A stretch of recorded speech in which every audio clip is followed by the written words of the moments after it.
The Birth of the World, a story from Zulu mythology. In the time before time, when there was only darkness and silence, Unkulunkulu, the great creator god of the Zulu people, was born from a vast reed. Unkulunkulu, the first being, emerged from this reed and began shaping the world. He pulled other reeds from the earth, creating the rivers, mountains, and forests. With his mighty hands, he molded the first humans, giving them life and placing them on the land to live and thrive. Unkulunkulu taught the people how to hunt, plant crops, and make fire. He gave them all the knowledge they needed to survive. He also created the animals and the plants, ensuring that all beings lived in harmony. After shaping the earth and its inhabitants, Unkulunkulu withdrew, allowing the people to care for the world. However, Unkulunkulu did not leave the people entirely alone. He sent the AmaDlozi, ancestral spirits, to watch over them. These spirits acted as guides and protectors, connecting the living with the spiritual world. The Zulu people believed that by honoring their ancestors through rituals and offerings, they could seek advice and protection from the AmaDlozi, who in turn communicated with Unkulunkulu. Through this story,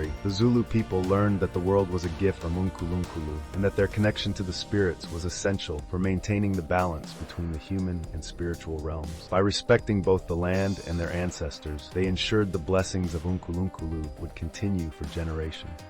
The Blessing of Thixo, a story from Xhosa mythology. In the beginning, the Xhosa people believed that Thixo, the great sky god, created the heavens and the earth. Thixo was the giver of life, watching over the world from the sky. He sent the sun to warm the land, the rain to nourish the crops, and the stars to guide the people through the night. However, Thixo did not act alone. He worked alongside the AmaDlozi, the ancestral spirits, who maintained harmony between the living and the divine. One day, a severe drought struck the land, and the rivers ran dry. The crops began to wither, and the animals grew weak. The Xhosa people gathered, worried about their future. The elders, understanding the importance of their ancestors, decided to perform a sacred ritual to honor the AmaDlozi. They believed the spirits could communicate with Thixo and ask for his blessing. In the village, a young woman named Nolitha was chosen to lead the prayer. Nolitha, deeply connected to the spirits, sang songs passed down through generations, offering gifts of food and water to the AmaDlozi. As her voice rose, the villagers joined in, calling upon their ancestors to intercede on their behalf. That night, Nolitha had a vision. The AmaDlozi appeared to her in the form of glowing figures, thanking her for honoring them. They promised to speak to Thixo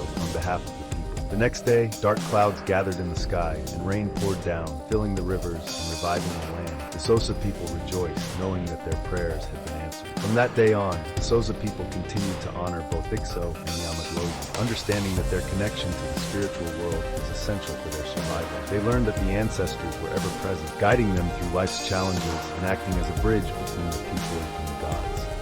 The story of Cagn and the first hunt, a tale from San mythology. In the vast expanse of the Kalahari Desert, the San people lived in harmony with the natural world, guided by the wisdom of their creator, Cagn. Cagn was a shapeshifter and protector of all living things. He created the animals, the trees, the rivers, and the stars. But most importantly, he filled the world with animal spirits, believing that every creature, from the smallest insect to the largest antelope, had a spirit and purpose. One day, the people of the San were struggling. The desert was harsh, and food had become scarce. The hunters could not find animals to sustain their village. In their desperation, they prayed to Cagn for guidance. Moved by their devotion, Cagn appeared to a skilled hunter named Zhao in the form of a great eland, a symbol of abundance and strength. Cagn, in the form of the eland, spoke to Zhao and said, "You must understand the balance of life. The animals are not just food, they are our brothers and sisters, and their spirits must be honored." The next morning, Zhao and the hunters set out on their hunt. Following Cagn's advice, they tracked the eland through the desert, and when they finally found it, Zhao offered a prayer of respect. The hunters made a successful kill, but before taking the meat, they performed a sacred ritual to honor the eland's spirit, thanking Cagn for the gift of life it provided. As they returned to their village, the people celebrated not just the success of the hunt, but their connection to the animals and the land. They knew that, thanks to Cagn, their survival depended on maintaining respect for the spirits of nature. From that day on, the San people always remembered Cagn's lesson, that every animal had a spirit, and the cycle of life was sacred. By treating the animals with respect and gratitude, they ensured balance between themselves and the world around them, living in harmony with the land that sustained them.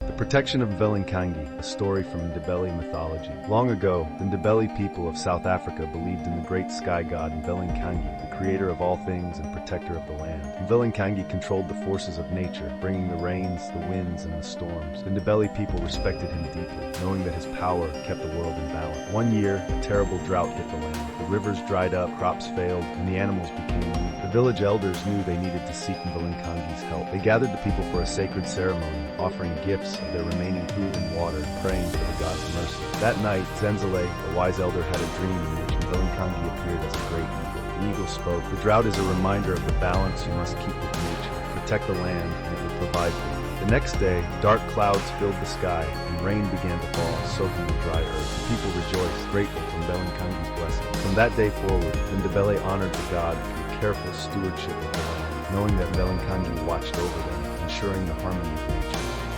The Guardians of Modimo, a story from Tswana mythology. In the vast plains of Botswana, the Tswana people revered Modimo, the supreme god who created the world and watched over all life. Modimo was a distant yet powerful force, and while he remained in the heavens, he appointed Badimo, the ancestral spirits, to watch over the land and guide the people. One day, a great illness swept through the Tswana villages, leaving the people weak and afraid. Despite their efforts, the healers could not cure the sickness. The village elders knew it was time to seek the guidance of Badimo. They gathered the people, and together they performed a sacred ceremony, offering prayers and gifts to their ancestors, asking for their wisdom and protection. That night, a young woman named Tlotlo had a dream where the Badimo appeared as glowing figures in the mist. They told her, "You must gather the herbs from the sacred hills and boil them with water from a pure spring. This will heal the people." Tlotlo shared her vision with the elders, and the villagers followed the instructions. They found the herbs, prepared the healing potion, and soon the illness began to fade. The people recovered, and the village thrived once again. The Tswana people knew that the Badimo had guided them,